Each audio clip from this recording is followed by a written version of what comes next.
perkembangan sosiologi. Yang pertama, pengertian sosiologi.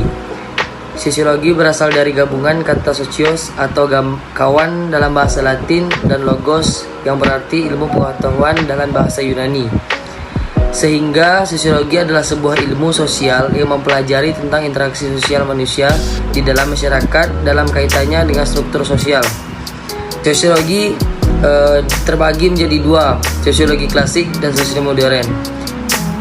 Sosiologi klasik muncul di awal ketika ilmu sosial mulai dilibatkan dalam memecahkan permasalahan. Teori ini memusatkan analisisnya pada pemikiran tokoh-tokoh sosiologi seperti Auguste Comte, Karl Marx, Emile Durkheim. Istilah sosiologi sendiri muncul pertama kali di sekitar abad 19, tepatnya pada tahun 1838. Saat itu, filsuf asal Prancis bernama Auguste Comte menggunakan istilah ini untuk menyebut ilmu yang mempelajari sosial dan masyarakat. Adapun para ahli yang mengukakan tentang sosiologi. Yang pertama, Auguste Comte dikenal sebagai orang yang pertama kali menggunakan istilah sosiologi. Karena itu, ia juga kerap dijuluki sebagai bapak sosiologi. Pemikiran Auguste Comte yang paling terkenal adalah filsafat positivisme. Yang kedua, Karl Marx. Pemikiran Karl Marx tentang sosiologi berfokus pada perubahan sosial dan revolusi yang akhirnya membentuk masyarakat tanpa kelas. Karl Marx memandang sejarah manusia tak lebih dari pertentangan antara kelas atau golongan. Pemikiran Karl Marx memiliki pengaruh besar dalam perumusan konsep kelas, konflik, dan perubahan sosial. Terus yang ketiga ada Emile Durkheim, termasuk sosiologi ternama asal Prancis yang terkenal dengan teori jiwa kelompok. Menurut Emile Durkheim, jiwa kelompok ini berpengaruh pada jiwa individu. Dengan kata lain, setiap individu tidak menentukan kehidupan sosialnya, tapi justru kehidupan sosial yang menentukan perilaku individu tersebut. Perilaku individu hanya bisa dipahami dan dinilai dengan memperhatikan kehidupan sosial yang membentuk perilaku tersebut. Norma dan nilai-nilai sosial memberikan batas pada perilaku individu. Hal inilah yang kemudian menyebabkan seseorang bertindak dengan cara atau perilaku tertentu. Ada lagi sebagai sosiologi modern. Sosiologi sebagai piranti untuk memberikan interpretasi atas fakta yang masih bersifat samar-samar. Menurut ahli sosiologi modern James L. Gibbs, teori adalah kumpulan pernyataan atau statement yang memiliki kaitan logis, menjadi cermin dari kenyataan yang ada, mengenal sifat-sifat atau ciri-ciri kelas, peristiwa, atau benda. Sebuah teori setidaknya memiliki beberapa unsur di dalamnya. Muhammad Shur dalam buku Dasar-Dasar Sosiologi 2018 menyebutkan unsur-unsur itu adalah: yang pertama, konsep, definisi, dan proposisi. Yang kedua, hubungan logis minimal dari dua konsep atau lebih. Tiga, hubungan tersebut cerminan fenomena sosial. Dan yang keempat, teori bisa dipakai untuk prediksi maupun eksplanasi. Dalam sosiologi ada dua hal yang mendasar yang mendukung munculnya teori-teori sosiologi. Dua hal itu adalah adanya kekuatan sosiologi dan kekuatan intelektual yang muncul pada kurun waktu tertentu. Konsep-konsep sosiologi. Konsep dasar sosiologi.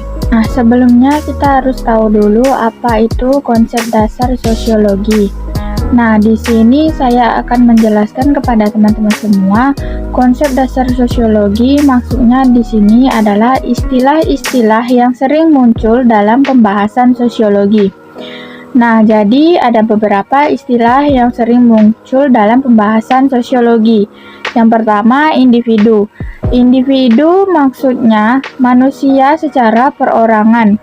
Nah, yang namanya individu tentu kita sudah tahu bahwasannya setiap individu pasti memiliki kepribadian yang berbeda-beda.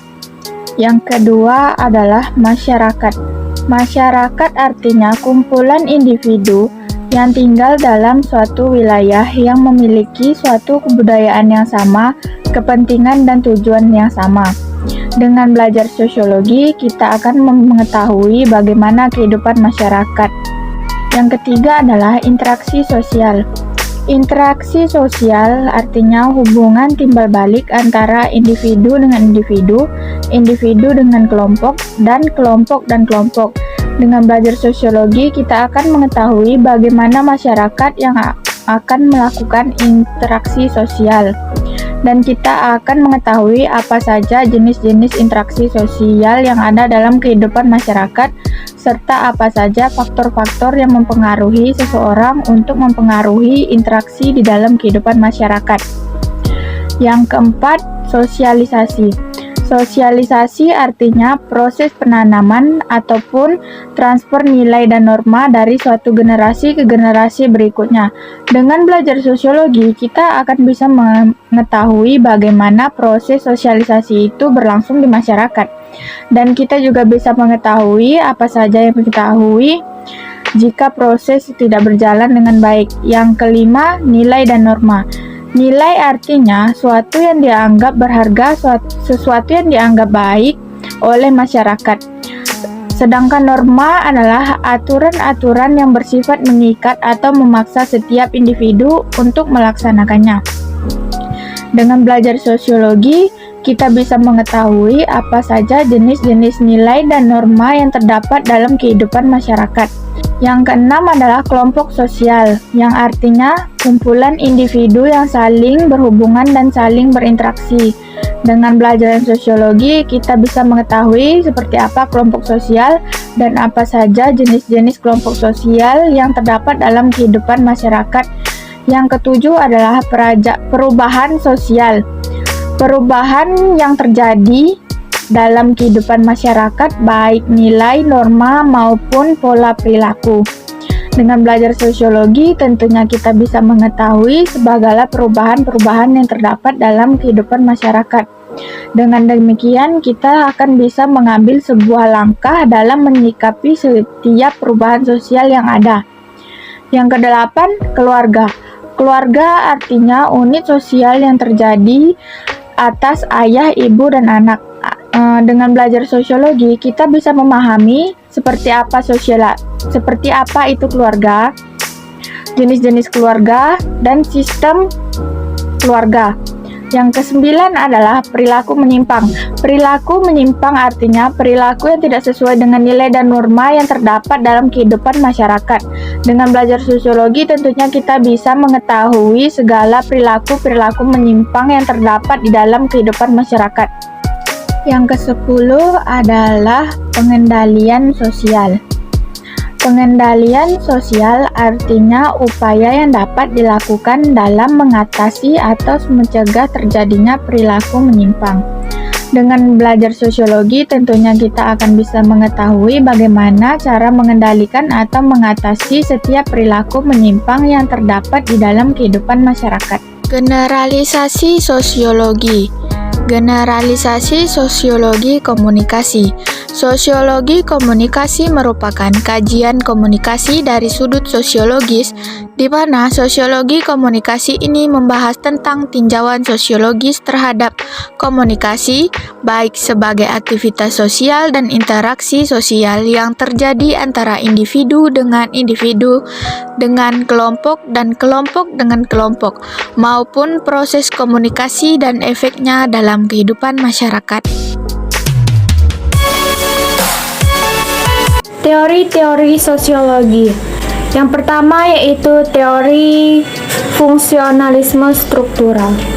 Teori fungsionalisme struktural menganggap stratifikasi sosial atau hierarki sebagai sebuah keniscayaan. Setiap masyarakat bekerja dalam sebuah sistem yang terstratifikasi dan semuanya berfungsi sesuai kebutuhan sistem sosial. Singkatnya, stratifikasi merupakan kebutuhan dari sebuah sistem. Perlu digarisbawahi bahwa stratifikasi bukan tentang seseorang yang menempati jabatan tertentu. Yang kedua yaitu teori konflik. Teori konflik berkembang sebagai reaksi teori fungsionalisme struktural. Teori konflik memiliki akar tradisi dari Marxian. Teori konflik melihat relasi sosial dalam sebuah sistem sosial sebagai pertentangan kepentingan. Yang ketiga itu teori pertukaran. Teori pertukaran merupakan teori perilaku sosial. Teori ini menganggap perilaku manusia membentuk pola hubungan antara lingkungan terhadap manusia. Perilaku manusia disambut reaksi dari lingkungan yang kemudian mempengaruhi balik perilaku setelahnya. Yang keempat yaitu teori interaksionisme simbolik. Teori interaksionisme simbolik adalah manusia memiliki kapasitas untuk berpikir dan pemikirannya dibentuk oleh interaksi sosial. Dalam proses interaksi, manusia mempelajari makna dan simbol-simbol yang mengarahkan pada kapasitas menjadi berbeda dengan lainnya. Yang kelima yaitu teori strukturalisme. Teori strukturalisme menekankan pada pentingnya struktur dalam mempengaruhi atau bahkan menentukan tindakan manusia. Struktur merupakan elemen tak kasat mata yang mengatur tindakan seseorang. Terdapat perbedaan mengenai di mana sebenarnya struktur berada. Struktur biasanya berada di tempat yang dalam seperti pada pemikiran manusia. Yang keenam yaitu teori modernisme. Teori modernisme dapat dideskripsikan melalui jargon-jargon yang muncul pada era filsafat modern seperti kemajuan, rasionalitas, dan kesadaran. Teori modernisme selalu berorientasi pada kemajuan dan apapun yang mendapat tabel kemajuan atau progres selalu dianggap lebih baik. Yang ketujuh yaitu teori pembangunan. Teori pembangunan mengusung ideologi developmentalisme. Konteks teori ini berada pada tataran negara atau regional. Asumsi dasar yang dibangun adalah kemajuan suatu negara sangat tergantung pada investasi yang diorientasikan untuk memajukan ekonomi suatu negara. Faktor-faktor ekonomi menjadi pemimpin untuk menciptakan stabilitas sosial dan politik hingga tercapai kemajuan kehidupan masyarakat yang ideal.